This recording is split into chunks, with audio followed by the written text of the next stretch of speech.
જે આપણે સમૂહ નંબર 17 જે છે એ શરૂ કરવાના છીએ. અત્યાર સુધી આપણે સમૂહ 14 અને 15 જે છે તેના અંદરની ઘણી બધી માહિતી છે એ જોયેલી છે. અને બીજું મેં તમને કાલે એક સલ્ફર માટે વાત કરેલી હતી કે સલ્ફ્યુરસ એસિડ જે રહેલો છે H2SO3 તેના સ્ટ્રક્ચર વિશે થોડોક ડાઉટ હતો. એના સ્ટ્રક્ચર આપણે બે આવા બનાવ્યા હતા, એક સલ્ફર ઉપર દ્વિબંધ, એક બંને બાજુ OH ગ્રુપ, અને એક સલ્ફર આવું હતું કે જેની સાથે એક OH ગ્રુપ જોડાયેલું હોય, એક દ્વિબંધ જોડાયું હોય, એક હાઇડ્રોજન. ઓકે, આપણે આ બે સ્ટ્રક્ચર વિશે ડિસ્કસ કાલે કરેલું હતું, જેના અંદર આપણને રેઝોનન્સ સ્ટેબિલિટી આમાં વધારે મળતી હતી. પણ જ્યારે સ્ટેબિલિટી અને પ્રોટોન જ્યારે ડોનેટ કરે, જ્યારે આયનીકરણનું મૂલ્ય મળે જે આના અંદર મેક્સિમમ મળે છે, એટલે આપણું સ્ટ્રક્ચર આ જે છે અનસ્ટેબલ થાય, આ જે છે એ સ્ટેબલ થાય. ઓકે, એટલે યાદ રાખજો. ઓકે, એનું જો બીજું રીઝન પણ એ છે કે સલ્ફ્યુરસ એસિડ બને કેમ, SO2 વાયુ જેને આપણે પાણીમાં દ્રાવ્ય કરીએ એટલે આપણને શું બને, H2SO3 આવું બને. હવે સલ્ફર ડાયોક્સાઇડ શું છે, એની સાથે બે દ્વિબંધથી ઓક્સિજન છે એ જોડાયેલા છે અને તેની પાસે બે અબંધકારક ઇલેક્ટ્રોન યુગ્મ પણ રહેલા છે. ઓકે, એક જ અબંધકારક છે, સોરી. હવે જ્યારે પાણી એમની સાથે પ્રક્રિયા કરે એટલે પાણીની અંદર શું રહેલું હોય,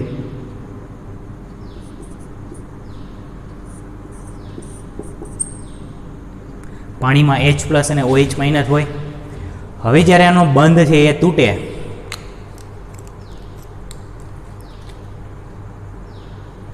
પાણી પોતાનો બંધ છે એ જ્યારે તોડે એટલે શું થાય કે સલ્ફરના અંદર આપણે બે રેઝોનન્સ સ્ટ્રક્ચર જોયા હતા કે સલ્ફર ડાયોક્સાઇડ છે, સલ્ફર કરતાં ઓક્સિજનની વિદ્યુત ઋણતા કેવી હોય, વધારે હોય, બરાબર.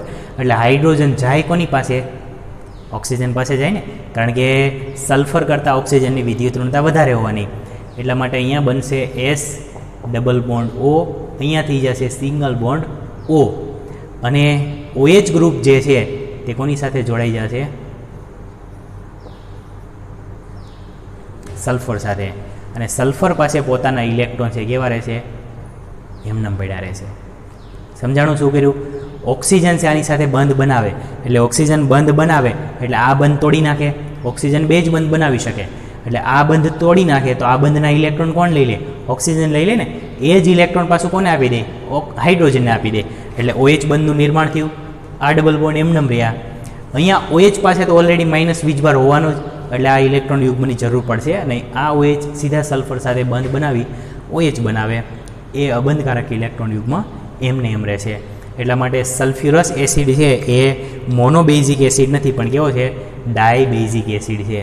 તે બે પ્રોટોન ડોનેટ કરવાની ક્ષમતા છે એ ધરાવે. ઓકે, એટલા માટે આ જે થોડુંક થર્મોડાયનેમિકલી વધારે સ્ટેબલ છે એટલે આ સ્ટ્રક્ચર નહીં આવે, આવું આવશે. ઓકે, તો આ થોડુંક ચેન્જિંગ હતો એ જોઈ લેજો. ઓકે, ચાલો આપણે આગળ આજે વાત કરીશું સમૂહ નંબર 17. આવર્ત કોષ્ટકના અંદર સમૂહ 17 જે સંયોજનો છે તે સૌથી વધારે પ્રમાણમાં અધાતુ ગુણધર્મ ધરાવે. આવર્ત કોષ્ટકના અંદર તમે આવર્તમાં ડાબીથી જમણી તરફ જાઓ તેમ અધાતુ ગુણધર્મ વધે. તો સમૂહ 17 છે એ સૌથી છેલ્લે આવે. એટલે 18 સમૂહ આવે તો 18મું કેવું છે, નિષ્ક્રિય છે. તો એના પહેલાં સમૂહ 17 છે એ રહેલું છે. એટલા માટે સૌથી સારામાં સારા અધાતુ ગુણધર્મ તેના અંદર રહેલા છે. અહીંયા અપવાદ તમારે બહુ ઓછા આવશે. આપણે અત્યારે કેમ સમૂહ 15 અને 16માં જેમ અપવાદ ભણ્યા તેવા અપવાદ આમાં તમને ઓછા મળશે. તો સમૂહ નંબર 17ના અંદર કયા કયા તત્વો હાજર હશે? ફ્લોરિનથી શરૂ કરીએ એટલે પહેલું ફ્લોરિન આવશે, પછી ક્લોરિન આવે, પછી બ્રોમિન આવે, પછી આયોડિન આવે અને છેલ્લે આવે એસ્ટેટિન.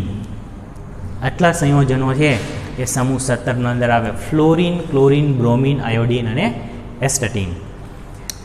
ઓકે, બીજી વસ્તુ કે એસ્ટેટાઇન જે છે તે કેવું છે, રેડિયો સક્રિય તત્વ છે.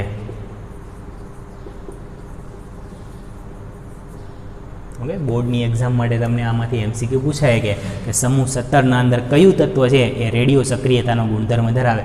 તો સમૂહ નંબર 17માં છેલ્લું તત્વ જે એસ્ટેટાઇન છે તે રેડિયો સક્રિય ગુણધર્મ ધરાવે, જેનો અર્ધ આયુષ્ય સમય ખૂબ જ ઓછો છે.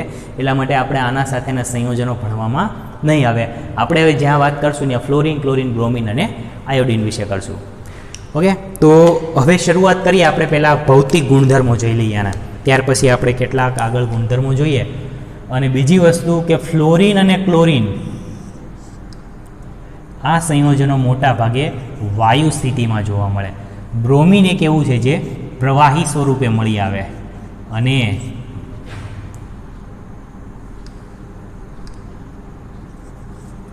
આયોડીન જે છે તે ઘન સ્થિતિમાં હોય. જો આવા ગુણધર્મો એકેય સમૂહમાં જોવા નથી મળતા. તમે એકેય સમૂહ એવું જોયો જેના અંદર વાયુ, પ્રવાહી, ઘન પ્રવાહી વાયુ બધા ગુણધર્મો આવે. કેટલાક ગુણધર્મો ઘન સ્થિતિમાં હોય તો અમુક પદાર્થો વાયુમાં હોય, પણ પ્રવાહી ક્યાંય આવતું નથી. એ પણ યાદ રાખજો કે તમારા સંપૂર્ણ આવર્ત કોષ્ટકમાં 118 તત્વો રહેલા છે, તે પૈકી ફક્ત બ્રોમિન અને મર્ક્યુરી આ બે જેવા તત્વો જે છે જે પ્રવાહી તરીકે અસ્તિત્વ ધરાવે. બાકી બધા સંયોજનો ઘન અને 15 કે 18 જેટલા વાયુ સ્થિતિમાં છે. એટલે બ્રોમિન અને મર્ક્યુરી બે જેવા છે કે જે સામાન્ય તાપમાને કેવા હોય, પ્રવાહી સ્વરૂપના અંદર હશે.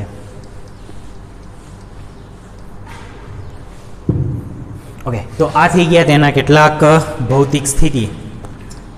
ઓકે, પહેલું આપણે જોઈએ તેનું પ્રાપ્તિ સ્થાન ક્યાં હોય, પછી આપણે ભૌતિક ગુણધર્મોની ચર્ચા કરીએ. તો પ્રાપ્તિ સ્થાનના અંદર આ બધા સંયોજનો. હા, અને બીજી વસ્તુ કે સમૂહ 17ના તત્વોને આપણે કયા નામથી ઓળખીએ છીએ?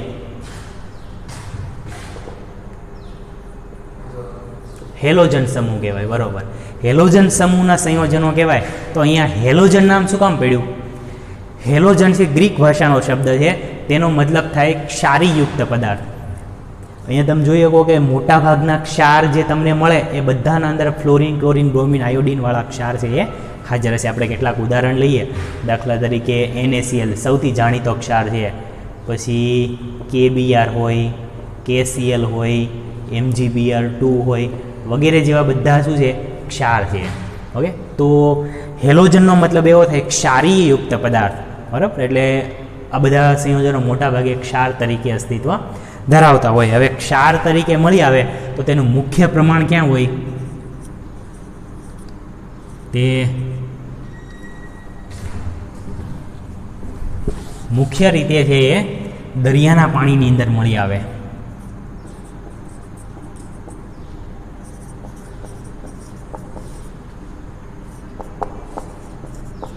દરિયામાં ધાત્વીય ક્ષાર તરીકે હોય.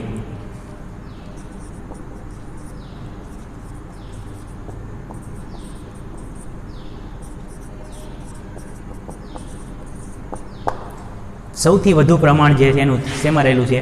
દરિયાના પાણીના અંદર છે, જેની સાથે ધાતુના ક્ષાર તરીકે છે એ જોડાયેલું હોય છે. હવે તમે દરિયાના પાણીમાંથી ખબર છે આપણને કે સોડિયમ ક્લોરાઇડ મીઠું બનાવવામાં આવે તો તેમાં મોટા પ્રમાણમાં NaCl તો રહેલો છે, જેની અંદર શું છે, ક્લોરાઇડયુક્ત ક્ષાર છે. અને પ્રમાણ જોવામાં આવે તો ફ્લોરિન અને ક્લોરિનનું વાતાવરણમાં સૌથી વધારે પ્રમાણમાં હાજર હોય, જ્યારે બ્રોમિન અને આયોડિનનું પ્રમાણ આંશિક રીતે થોડુંક ઓછું હોય. એસ્ટેટાઇનનું સાવ ઓછું પ્રમાણ હશે. ઓકે, તો ફ્લોરિન અને ક્લોરિન છે એ વાતાવરણની અંદર પણ હાજર હોય. આ ઉપરાંત કેટલાક ધાતુય ક્ષારની અંદર પણ ક્લોરિન મળી આવેલું છે. કેલ્શિયમ ફ્લોરાઇડ, ફ્લોર એપેટાઇટ છે, તો વગેરે જેવા સંયોજનોના અંદર ફ્લોરાઇડ સંયોજનો છે એ હાજર હોય છે. હવે જ્યારે ફ્લોરાઇડયુક્ત કોઈ ક્ષાર હોય ત્યારે આપણે પીવાના પાણીની અંદર થોડાક પ્રમાણમાં તેનું છે ઝેરી લક્ષણ જોવા મળે. કેલ્શિયમ ફ્લોરાઇડ સાથે જો કોઈ બીજા આપણા જે WHO જે પ્રમાણ આપેલું છે કે પીવાના પાણીની અંદર છે એસટીડી કેટલી હોવી જોઈએ, PPMનું પ્રમાણ કેટલું હોવું જોઈએ, તો એમાં ફ્લોરિનનું પ્રમાણ આપેલું છે. જો ફ્લોરિનનું પ્રમાણ જે આપેલું છે તેના કરતાં વધુ પ્રમાણવાળા ફ્લોરિનવાળું જો પાણી પીએ તો કેન્સર જેવા રોગો થવાની સંભાવના ફ્લોરિનના અંદર રહેલી છે. ઓકે, અને તમે આવું નામ પણ સાંભળ્યું છે, ક્લોરિન જે છે એ કેવું છે, જીવાણુનાશી ગુણધર્મ ધરાવે. એટલે એ થોડી કેવી છે, ઝેરી અસર ધરાવે. આપણે પીવાના પાણી જે હોય તેનું શુદ્ધિકરણ કરવા માટે તેને ક્લોરિન વાયુમાંથી પસાર કરવામાં આવે. ઓકે, તો ક્લોરિન વાયુ જે છે તે કેવો ગુણધર્મ ધરાવે? જંતુનાશકનો ગુણધર્મ પણ ધરાવતા હોય છે. ઓકે, તો આ થઈ ગયા મુખ્ય કેટલાક સંયોજનો. અને બીજું કે બ્રોમિન સંયોજનો જનરલી છે એ દરિયાની અંદર કેટલાક પ્રકારની શેવાળ બને છે, જેના અંદર પણ બ્રોમિનનું પ્રમાણ છે એ મળી આવતું હોય છે. ઓકે, ચાલો, ત્યાર પછી અહીંયા રહેલા દરેક સંયોજનો છે અધાતુ ગુણધર્મ ધરાવે. સમૂહના દરેક તત્વો અધાતુ ગુણધર્મ ધરાવે. આપણે આગળના ચેપ્ટર સમૂહના અંદર બધું એવું ભણ્યા હતા કે ઉપરથી નીચે તરફ આવો એમ ધાતુ ગુણધર્મ વધે, પણ અહીંયા શું છે, બધા અધાતુ છે. હા, ગુણધર્મમાં ફેરફાર આવશે કે ઉપરથી નીચે તરફ જાશો તેમ અધાતુ ગુણધર્મ ઓછો થશે, પણ ધાતુ ગુણધર્મ નથી. અહીંયા આયોડિન છે એ ધાત્વિક ગુણધર્મ નથી ધરાવતો, આંશિક રીતે એ અધાતુ છે. ઓકે, તો આ થઈ ગયા તેના કેટલાક ભૌતિક ગુણધર્મો.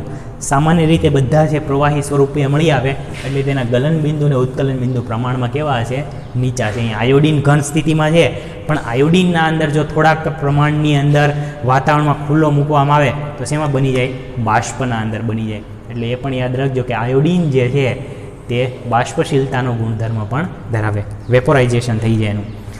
અને ખાસ અહીંયા જે અલગ પડતા ગુણધર્મો છે તે છે રંગના આધારે. આ સંયોજનો બધા છે સ્પેસિફિક રંગ ધરાવતા હોય. દાખલા તરીકે ફ્લોરિન જે છે F2 વાયુ, તો એ સામાન્ય રીતે આછા પીળા રંગ ધરાવતા હોય. આછા પીળા રંગના ફ્લોરિન વાયુ હોય. ક્લોરિન વાયુ જે છે એ લીલો વાયુ ધરાવે. આ બધા કન્ફર્મેટિવ ટેસ્ટના અંદર તમે લેબોરેટરીના અંદર છે એ વાપરશો.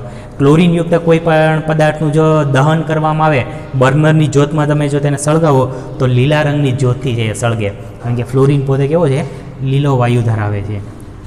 ઓકે, લીલો રંગ ધરાવે છે. ત્યાર પછી બ્રોમિન જે આવશે Br2, એટલે બ્રોમિનનો રંગ થશે લાલ. અને આયોડિન જે છે તેનો રંગ આવશે જાંબલી. રંગ પણ યાદ રાખજો, આમાંથી MCQ પૂછાઈ શકે કે બ્રોમિન કેવા રંગે અસ્તિત્વ ધરાવે, તો બ્રોમિન જનરલી લાલ રંગનો ધરાવતો હોય. ઓકે, તો આ ભૌતિક ગુણધર્મો થઈ ગયા. હવે આપણે કેટલીક એના અંદર લાક્ષણિકતાઓ જોઈએ. તો પહેલું ગુણધર્મ આવશે તેના અંદર, ઓકે, આપણે વિદ્યુત ઋણતા જોઈએ પહેલાં. સમૂહના અંદર વિદ્યુત ઋણતા છે. ફ્લોરિનની વિદ્યુત ઋણતા આવર્ત કોષ્ટકમાં સૌથી વધારે છે, 4.0. આવર્ત કોષ્ટકમાં એક પણ એવું તત્વ નથી કે જેની વિદ્યુત ઋણતા 4 કરતાં વધારે હોય. મેક્સિમમ વિદ્યુત ઋણતા ફ્લોરિનની છે. ફ્લોરિન પછી બધાની સંયોજનોની ઓછી આવશે. એટલે વિદ્યુત ઋણતા જોવામાં આવે તો સમૂહમાં ઉપરથી નીચે તરફ જાઓ તો વિદ્યુત ઋણતામાં શું થાય, ઘટાડો થાય. એટલે વિદ્યુત ઋણતામાં સમૂહમાં ઉપરથી નીચે તરફ જવામાં આવે તો શું થાય, ઘટાડો થાય. એટલે ફ્લોરિન કરતાં ક્લોરિન, બ્રોમિન અને આયોડિનના અંદર વિદ્યુત ઋણતા ઓછી હોય.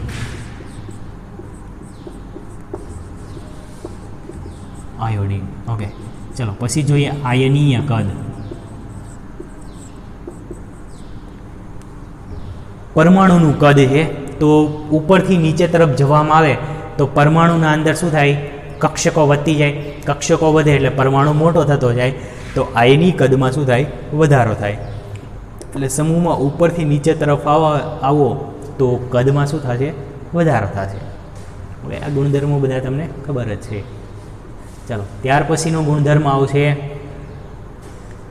ઇલેક્ટ્રોન પ્રાપ્તિ એન્થાલ્પી. સમૂહમાં ઉપરથી નીચે તરફ જવામાં આવે તો આ સંયોજનોની ઇલેક્ટ્રોન પ્રાપ્તિ એન્થાલ્પીમાં શું થાય, ઘટાડો થાય. પણ કેવો, ઋણમાં ઘટાડો થાય.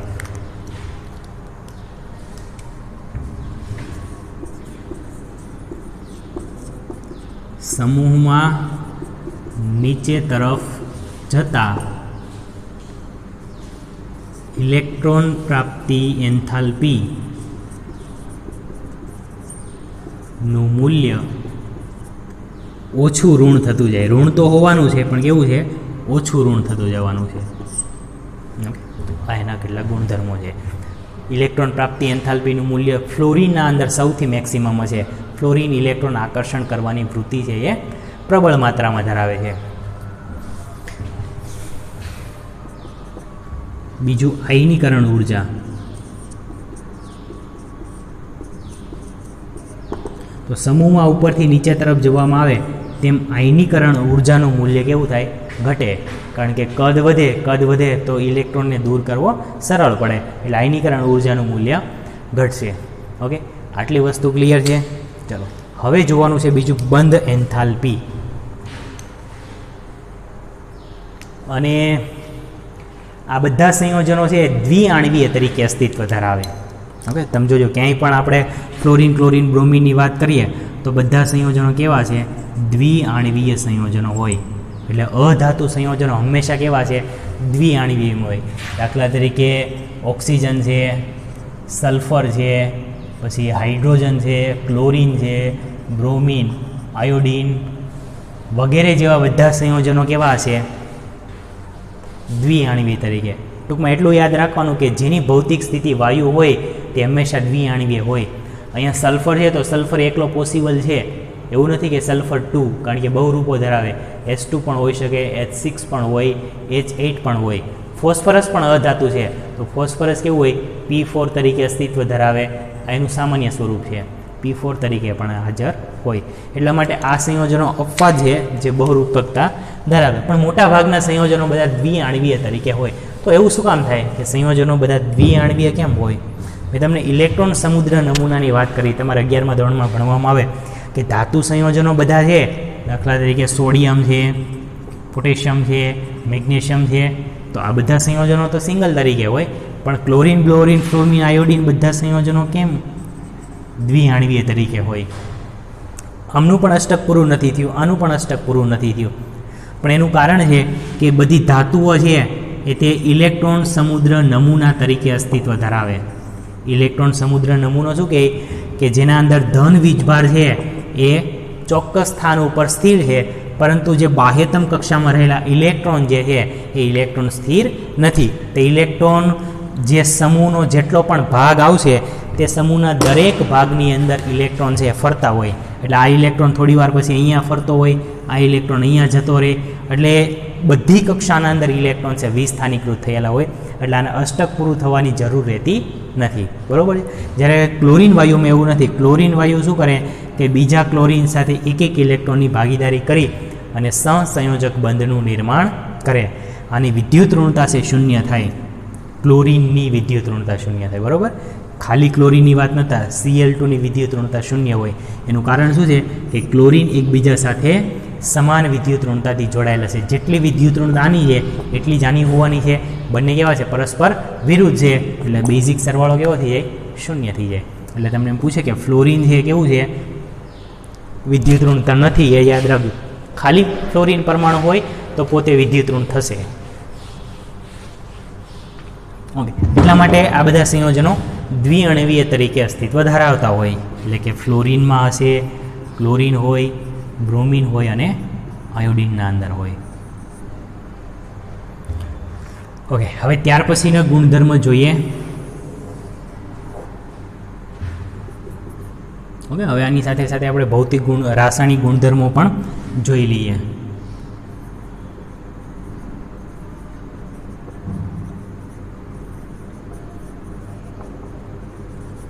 બંધ વિયોજન એન્થાલ્પી. બંધ વિયોજન એન્થાલ્પી કોને કહેવાય? કોઈ બે પરમાણુ વચ્ચે જે બંધ રહેલો હોય એ બંધને તોડવા માટે આપણે જે ઉર્જા આપીએ તેને શું કહેવાય? બંધ વિયોજન એન્થાલ્પી કહે. સમૂહમાં તમે ઉપરથી નીચે જાઓ તેમ બંધ વિયોજન એન્થાલ્પી ઘટે. દરેક સમૂહમાં યાદ રાખવાનું, અપવાદ સિવાય. ઉપરથી નીચે તરફ જાઓ પરમાણુનું કદ વધે, કદ વધે એટલે બંધ લંબાઈ વધે, બંધ લંબાઈ વધે તો બંધ વિયોજન એન્થાલ્પી ઘટે. આ એક સૂત્ર ક્યાંક લખી નાખજો તમે.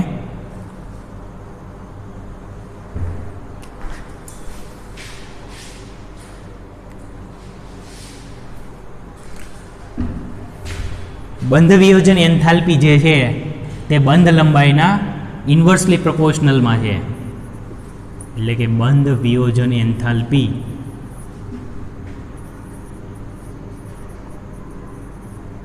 ચલે છે 1/બંધ લંબાઈ. આ મુજબ તમારે વિયોજન એન્થાલ્પી ગણવાની રહેશે. જેની બંધ લંબાઈ વધારે હશે તેની વિયોજન એન્થાલ્પી કેવી હોય?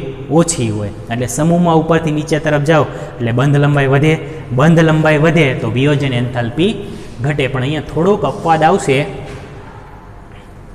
એટલે આયોડિનના અંદર બંધ વિયોજન એન્થાલ્પી સૌથી ઓછી હોય, ત્યાર પછી આવશે બ્રોમિનમાં, ત્યાર પછી આવશે ફ્લોરિનમાં અને છેલ્લે આવશે ક્લોરિનમાં. ઓકે, એટલે અહીંયા થોડોક ડિફરન્ટ પડે છે. ફ્લોરિન કરતાં ક્લોરિનની બંધ વિયોજન એન્થાલ્પીનું મૂલ્ય જે છે એ પ્રમાણમાં થોડુંક કેવું રહેશે, વધુ છે. ઓકે, 1 મિનિટ હોલ્ડ કરજો.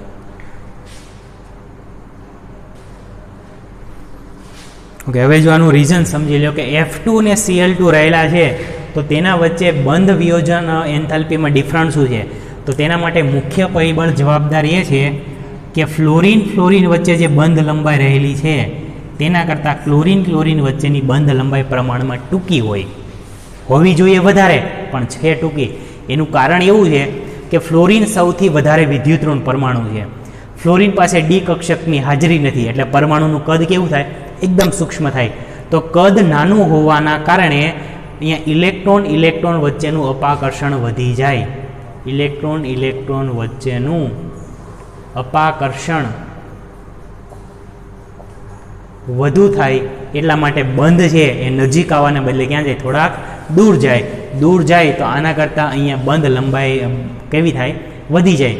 બંધ લંબાઈ વધી જાય તો વિયોજન એન્થાલ્પી કેવી થાય, ઘટે. એટલે અહીંયા રીઝનમાં યાદ રાખજો કે ઇલેક્ટ્રોન વચ્ચેનું અપાકર્ષણ વધી જાય છે, કારણ કે કદ નાનું છે, ઇલેક્ટ્રોન નજીક છે.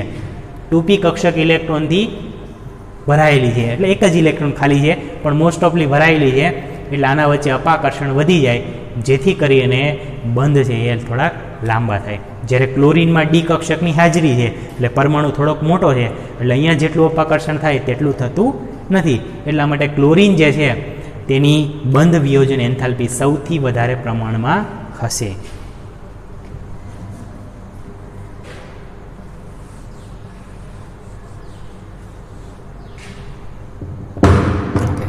હવે આપણે કેટલાક રાસાયણિક ગુણધર્મો જે છે તે આગળ ભણીએ. તો રાસાયણિક ગુણધર્મોમાં પહેલું આપણે લઈશું હાઇડ્રાઇડ સંયોજનો.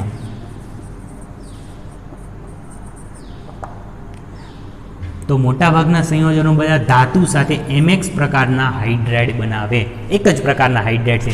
ઓકે, આપણે હાઇડ્રાઇડ ભણતા પહેલાં એક ઓક્સિડેશન આંક ભણી જોઈએ. ઓક્સિડેશન આંક બાકી રહી ગયું.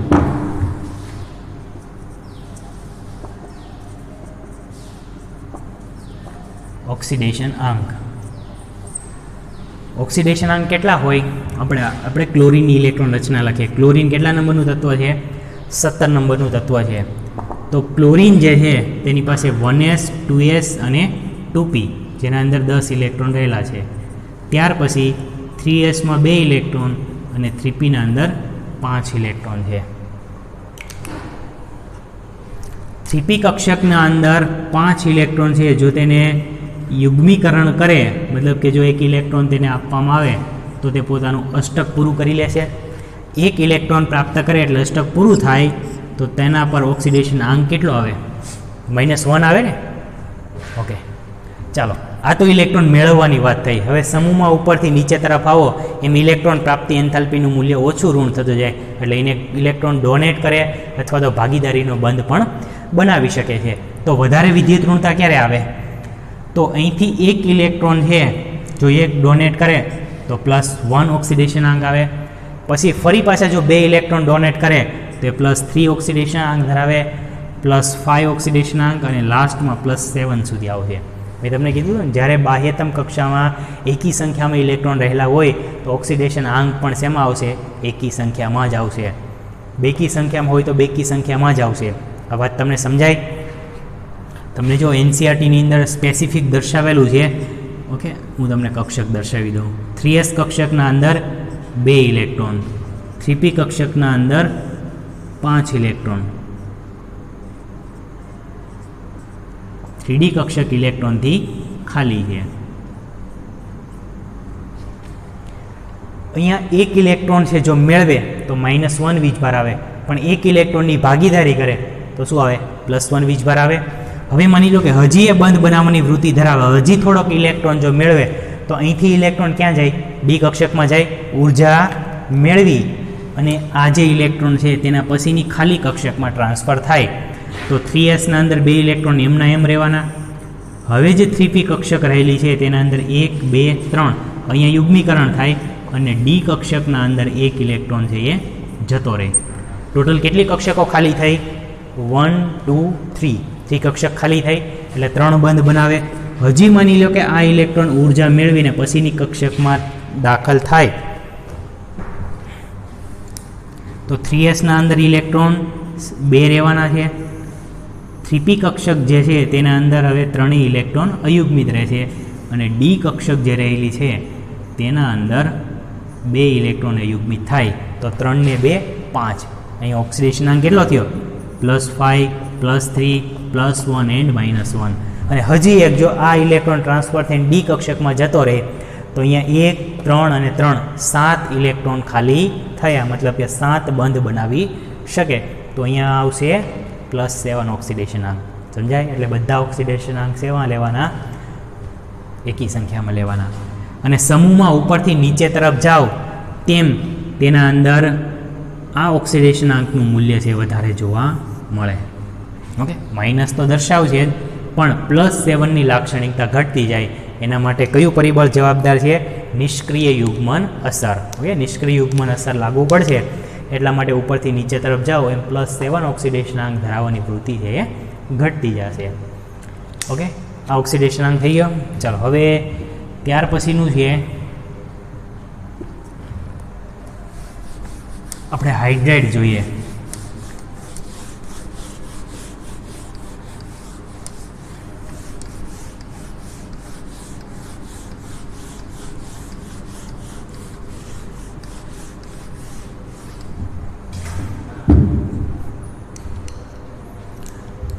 સમૂહ 17ના હાઇડ્રાઇડ બધા જે છે MX પ્રકારના હોય, જેના અંદર M તરીકે શું આવશે? ધાતુ. આયનિક બંધની રચના કરે. ધાતુની વિદ્યુત ઋણતા છે ઓછી છે, ક્લોરીનની વિદ્યુત ઋણતા વધારે છે. તો તેટલા માટે MX જે છે M ધાતુઓ છે એક હશે હેલાઇડ. જ્યાં હેલાઇડ તરીકે શું આવશે? F આવે, Cl, Br અને આયોડિન. ત્રણે છે એ હોઈ શકે, chlorine, fluorine, bromine and iodine. હવે જો વાત કરવામાં આવે કે હેલાઇડ સંયોજનો જે બનાવ્યા, ઓકે, આપણે કોઈ પણ એક ધાતુ સાથેના હેલાઇડ બનાવ્યા, MF, MCl, ઓકે, આપણે હાઇડ્રાઇડ બનાવવાના છે, આપણે હેલાઇડ બનાવી દીધા ધાત્વિક.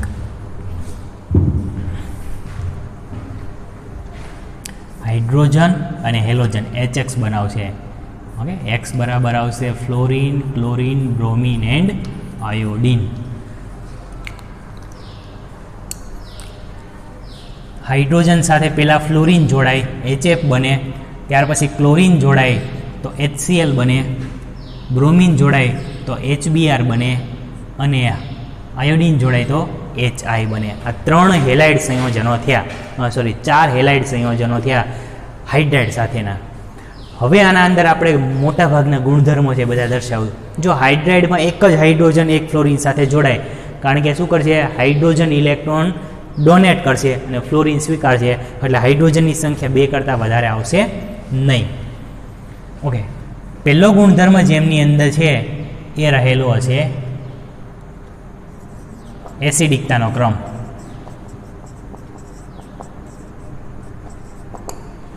જેવી રીતે આપણે સમૂહ 17ના હેલાઇડમાં એસિડિકતાનો ક્રમ ભણ્યા, સેમ એના જેવું અહીંયા છે. એસિડિકતા કોને દર્શાવાય? એસિડ કયો સારો કહેવાય? જે પ્રોટોન ઝડપથી ડોનેટ કરે તે એસિડ સારો કહેવાય.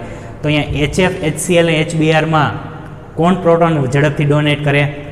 હાઇડ્રોજન આયોડિન સાથે જોડાયેલો છે તે ડોનેટ કરે ને, કારણ કે આના અંદર શું છે? બંધ લંબાઈ વધારે છે, એટલે બંધ વિયોજન એન્થાલ્પી ઓછી થાય, તો પ્રોટોન ઝડપથી ડોનેટ કરશે.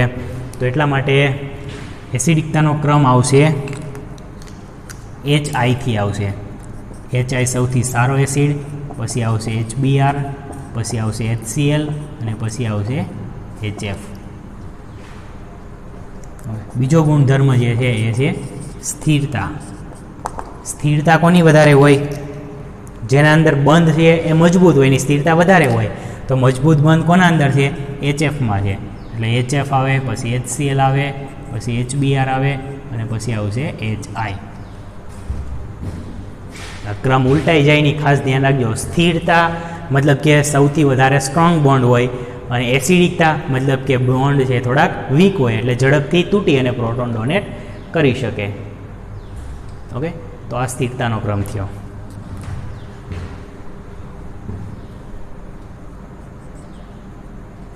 બીજું આવશે રિડક્શન કર્તાનો ગુણધર્મ.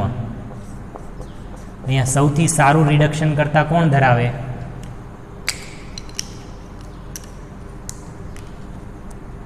રિડક્શન કરતા કોને કહેવાય? આપેલા પદાર્થનું રિડક્શન કરે અથવા તો પ્રોટોન છે એ ડોનેટ કરે. જો આ રિડક્શન કરતાનો ગુણધર્મ અહીંયા હું તમને લખી દઉં, હેલાઇડ માટેનો છે. રિડક્શન કરતાનો ગુણધર્મ હજી એક આવશે, એવું અહીંયા તમને સમજાવું. પહેલાં આ સમજી લો, રિડક્શન કરતાનો ગુણધર્મ જે છે HIના અંદર મેક્સિમમ હોય. HBr, HCl એન્ડ HF જે ઝડપથી હાઇડ્રોજન આપે એ સારો રિડક્શન કરતા ગુણધર્મ કહેવાય. પણ તમને એમ પૂછવામાં આવે F2Cl2 Br2 અને I2 આ બધા સંયોજનો છે એ કેવા છે? ઓક્સિડેશન કરતા સંયોજનો છે. જો સમજો, આ બધા સંયોજનો ઓક્સિડેશન કરતા સંયોજનો છે.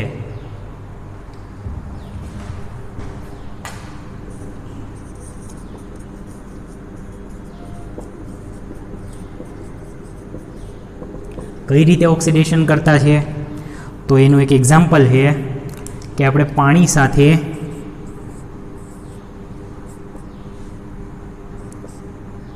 ફ્લોરિનની પ્રક્રિયા કરાવીએ. પાણી સાથે ફ્લોરિનની પ્રક્રિયા થાય એટલે પાણી શું કરે? H+ મુક્ત કરશે. ફ્લોરિન છે એ ઇલેક્ટ્રોન મેળવશે અને OHમાંથી O2 વાયુ છૂટો કરે. આ પ્રક્રિયા થઈ. અને તમે આમ પણ લખી શકો F+O2. ફ્લોરિન આવી પ્રક્રિયા કરે. હાઇડ્રોજન છે એ સ્વીકારી લે અને ઓક્સિજનના ઇલેક્ટ્રોન ફ્લોરિન લઈ લે છે. ઓક્સિજનના ઇલેક્ટ્રોન ફ્લોરિન લઈ અને O2 વાયુમાં છૂટું થઈ જાય. કેમ ખબર પડે અહીંયા પ્રક્રિયા કેવી થઈ? ફ્લોરિન પર ઓક્સિડેશન આંક કેટલો છે? અહીંયા મેં તમને ઓક્સિડેશન આંક ગણતા શીખવાડેલો છે. ફ્લોરિન પર ઓક્સિડેશન આંક કેવો છે? 0 છે. અહીંયા ફ્લોરિન પર ઓક્સિડેશન આંક કેવો છે? -1 છે. અહીંયા ઓક્સિજન પર ઓક્સિડેશન આંક કેટલો છે? -2 છે. અહીંયા કેટલો છે? 0 છે. તટસ્થ પદાર્થ પર ઓક્સિડેશન આંક હંમેશા 0 હોય. હવે જુઓ કે ઓક્સિડેશન આંકમાં શું થયું? -2 થી 0માં કન્વર્ટ થયું. એટલે ઓક્સિડેશન આંકમાં શું થયું? વધારો થયો. જેના ઓક્સિડેશન આંકમાં વધારો થાય તે પ્રક્રિયા કેવી કહેવાય? ઓક્સિડેશન પ્રક્રિયા કહેવાય. તો પ્રક્રિયા થઈ ઓક્સિડેશન. ઓક્સિડેશન કરતાની વાત નથી કરી આપણે. જે H2O જે છે તેનું શું કર્યું? ઓક્સિડેશન કર્યું. પણ કરાવ્યું કોણે? પાણી એમને ઓક્સિડેશન ન કરે, કોઈ કરાવે ત્યારે કરે ને. એટલે અહીંયા ફ્લોરિન જે છે તેનું શું કરે? ઓક્સિડેશન કરશે. એટલે ફ્લોરિન આપેલા પદાર્થનું ઓક્સિડેશન કરે ત્યારે ફ્લોરિન પોતાનું શું કરે? રિડક્શન કરશે. ઓક્સિડેશન આંકમાં શું થયું? 0માંથી -1 એટલે શું થયું? ઘટાડો થયો. ઓક્સિડેશન આંકમાં ઘટાડો થાય તેવી પ્રક્રિયાને કહેવાય રિડક્શન પ્રક્રિયા. હવે સમજો કે ઓક્સિડેશન કરતા કોને કહેવાય? આપેલા પદાર્થનું ઓક્સિડેશન કરે, પોતાનું રિડક્શન કરે તો તે પદાર્થની ઓક્સિડેશન કરતા કહેવાય. વાત સમજાય? આપેલા પદાર્થનું ઓક્સિડેશન કરે, પોતાનું રિડક્શન થાય તો તેવા પદાર્થને ઓક્સિડેશન કરતા કહેવાય. એના કરતાં વિરુદ્ધ, આપેલા પદાર્થનું રિડક્શન કરે, પોતાનું ઓક્સિડેશન કરે તો તેને કહેવાય રિડક્શન કરતા. જે આ છે, જો કેટલો ફેર પડી ગયો. જ્યારે સ્વતંત્ર પરમાણુ હોય ત્યારે ઓક્સિડેશન કરતા તરીકે અસ્તિત્વ ધરાવે, પણ જ્યારે હાઇડ્રોજન સાથે જોડાય ત્યારે રિડક્શન કરતાનો ગુણધર્મ ધરાવે. બરાબર? એટલે આ ઓક્સિડેશન કરતાનો ગુણધર્મ થયો. HF છે સૌથી સારો ઓક્સિડેશન કરતા છે. ત્યાર પછી આપણે જોઈએ કે પાણી સાથે જો ક્લોરિન હોય તો આના જેવી કોમન રિએક્શન નથી મળતી. એમાં થોડોક ડિફરન્ટ આવી જાય. એક બનશે HCl અને બીજું બનશે HOCl. હાઇપોક્લોરસ એસિડ કહેવાય. આપણે ઓક્ઝો એસિડની અંદર ભણશું. હાઇપોક્લોરસ એસિડ થયો. તો એટલા માટે આ સંયોજનો જે છે એના અંદર સમૂહમાં ઉપરથી નીચે તરફ જાઓ તો અહીંયા યાદ રાખજો કે ઉપરથી નીચે તરફ જવામાં આવે તો ઓક્સિડેશન કરતાના ગુણધર્મમાં ઘટાડો થાય. અહીંયા ફ્લોરિન જેટલું પાણીનું રિડક્શન ઓક્સિડેશન કરી શકે એટલું ક્લોરિન કરી શકતું નથી. આ એટલું સ્ટ્રોંગ રિડક્શન કરે કે જેને O2માં કન્વર્ટ કરી દે. આ O2 માં કન્વર્ટ કરી શકતું નથી. અહીંયા તમે જોઈ શકો ઓક્સિજન પર વીજભાર કેવો છે -2 છે, અહીંયા વીજભાર કેવો છે -2 છે. વીજભારમાં કંઈ ફેર પડ્યો નહીં. ક્લોરીન પર 0 વીજભાર છે, અહીંયા ક્લોરીન પર કેવો વીજભાર છે -1. ઓકે, આ જો બીજી વસ્તુ HOCl જે છે તેના પર ક્લોરીન પર માઇનસ વીજભાર નથી આવવાનો, પ્લસ વીજભાર આવવાનો છે. શું કામ? કારણ કે ક્લોરીન કરતાં ઓક્સિજનની વિદ્યુત ઋણતા વધારે છે, એટલે ક્લોરીન ઉપર આવશે પ્લસ વીજભાર, એટલે 0માંથી પ્લસ વીજભારમાં કન્વર્ટ થયું છે. 0માંથી પ્લસ વીજભારના અંદર કન્વર્ટ થાય, વધારો થયો તો શું થયું? ઓક્સિડેશન કરતા તરીકેના ગુણધર્મ થયો ને, એટલે અહીંયા HF કરતાં વિરુદ્ધ થઈ ગયું. એટલે યાદ રાખજો કે SF છે, સોરી ખાલી ફ્લોરિન જે છે એ કેવું છે? સૌથી વધારે પ્રબળ ઓક્સિડેશન કરતા છે.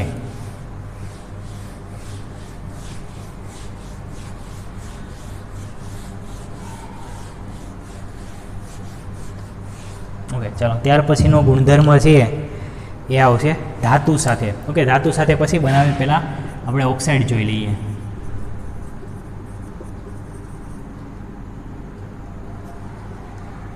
તો અહીં રહેલા સંયોજનોમાં એક ફ્લોરિન એક એવું તત્વ છે કે જે સૌથી ઓછા પ્રમાણમાં ઓક્સાઇડ ધરાવે, કારણ કે પોતે સૌથી વધારે વિદ્યુત ઋણ છે, એટલે ઓક્સિજન સાથે બે પ્રકારના બંધ બનાવે, એક OF2 બનાવે અને એક O2F2 બનાવે.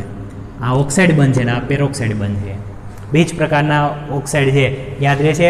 OF2 ઓક્સિજન પર પ્લસ વીજભાર, ફ્લોરિન પર માઇનસ વીજભાર, બાકી બધાની અંદર ઓક્સિજન પર માઇનસ આવે. પણ આ એક જ એવું સંયોજન છે OF2 કે જેના અંદર ઓક્સિજન પર કેવો વીજભાર છે?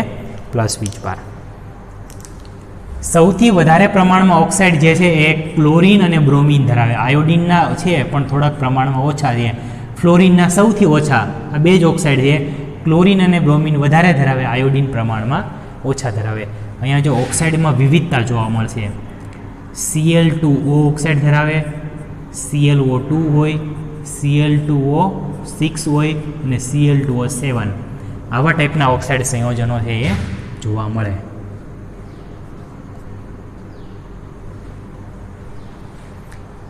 આ સંયોજનોમાં તમને ખબર છે ઓક્સાઇડ સંયોજનો છે એસિડિકતાનો ગુણધર્મ છે એ ધરાવે.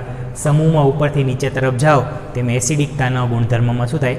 ઘટાડો થાય, કારણ કે મધ્યસ્થ પરમાણુની વિદ્યુત ઋણતા ઘટતી જાય તો એસિડિકતા ઘટતી જાય. હવે તમને એમ કીધું હોય કે અહીંયા ક્લોરીન રહેલા છે, એ બધા ક્લોરીનના ઓક્સાઇડ છે, તો અહીંયા એસિડિકતાના ઉતરતા ક્રમના અંદર દર્શાવો. તો સૌથી વધારે એસિડિક કોણ થાય? આમ યાદ રાખજો કે જેનો ઓક્સિડેશન આંક વધારે છે એ સંયોજનો છે એનો એસિડિકતાનો ક્રમ વધારે હોય, એટલે આ થઈ ગયો તેની એસિડિકતાનો ક્રમ. ઓકે, તો આટલા પ્રકારના ઓક્સાઇડ સંયોજનો ધરાવશે. અને પછી આવશે ધાતુના હેલાઇડ. જનરલી તે MX પ્રકારના હેલાઇડ ધરાવે. પછી જેવો ધાતુ પર વીજભાર હોય એવા હેલાઇડ છે એ ધરાવશે. MF, MCl, MBr અને MI આવા ટાઈપના હેલાઇડ સંયોજનો ધરાવે. દાખલા તરીકે આપણે સોડિયમ સાથે જો બનાવીએ તો આ બનાવે NaF, NaCl, NaBr અને Na. મેગ્નેશિયમ સાથે જો બનાવીએ તો આ બનાવે MgF2, MgCl2, MgBr2 અને MgI2. એલ્યુમિનિયમ સાથે બનાવો તો આ બનાવે AlCl3, AlF3, LCl3, AlBr3 and AlI3. આવા પ્રકારના હેલાઇડ સંયોજનો બનાવે. આ બધામાં સૌથી વધારે સ્ટેબલ હોય તો આટલા છે. આટલું યાદ રાખવાનું. Chlorine, bromine, iodine, chlorine, bromine જે છે તેના હેલાઇડ સૌથી વધારે છે, સ્ટેબલ છે. આવું સંયોજનો તમને સ્થિર જોવા મળતું નથી, કારણ કે આ સંયોજનો વચ્ચે બંધ નિર્માણ એટલું બધું પોસિબલ નથી. એના માટે આપણે યાદ રાખવાનું કે ફ્લોરિનનું કદ છે કેવું છે? ખૂબ નાનું છે. જો બંધ નિર્માણ થાય તો અહીંયા તમે સ્થિરતાનો ક્રમ દર્શાવી શકો. વિદ્યુત ઋણતાનું મૂલ્ય જેટલું વધારે તેટલો બંધ છે સૌથી વધારે પ્રમાણમાં સ્ટ્રોંગ હોય. અને આના અંદર જે છે એક એવું સંયોજન આવશે કે હેલાઇડ જે રહેલા છે તેના અંદર જો ઓક્સિડેશન આંકમાં વધારો થાય તેમ તેના અંદર છે સહસંયોજકનો સ્વભાવ છે વધતો જાય. એના માટે એક નીટની થિયરી છે, હું તમને કાલે ભણાવવાનો છું. ઓકે, એટલે એટલું યાદ રાખજો કે તેના અંદર સહસંયોજક સ્વભાવ જેમ વધશે, કોના આધારે? ઓક્સિડેશનાંક જેમ વધે તેમ સહસંયોજકનો સ્વભાવ પણ વધશે. ઓકે, તો આ ધાતુના કેટલાક હેલાઇડ થયા. ઓકે, હવે મોટાભાગનું બધું આવી ગયું છે. બાકી જે કાંઈ રિએક્શન હશે એ આપણે જોશું અને પછી કેટલીક બનાવટ આના અંદર કરવાની રહેશે. ઓકે, અને એક આ મેઇન ઓક્ઝો એસિડ બાકી રહે છે, કારણ કે ઓક્ઝો એસિડ સંયોજનો છે એ આમાં પણ જોવા મળશે. ક્લોરિન છે પ્લસ વીજભાર ધરાવતો હોય. સૌથી સારામાં સારું આમાં જો કોઈ સંયોજન હોય તો એ હશે ક્લોરિન, કારણ કે ક્લોરિન મેક્સિમમ માત્રામાં છે સંયોજનો બનાવતા હશે. ઓકે.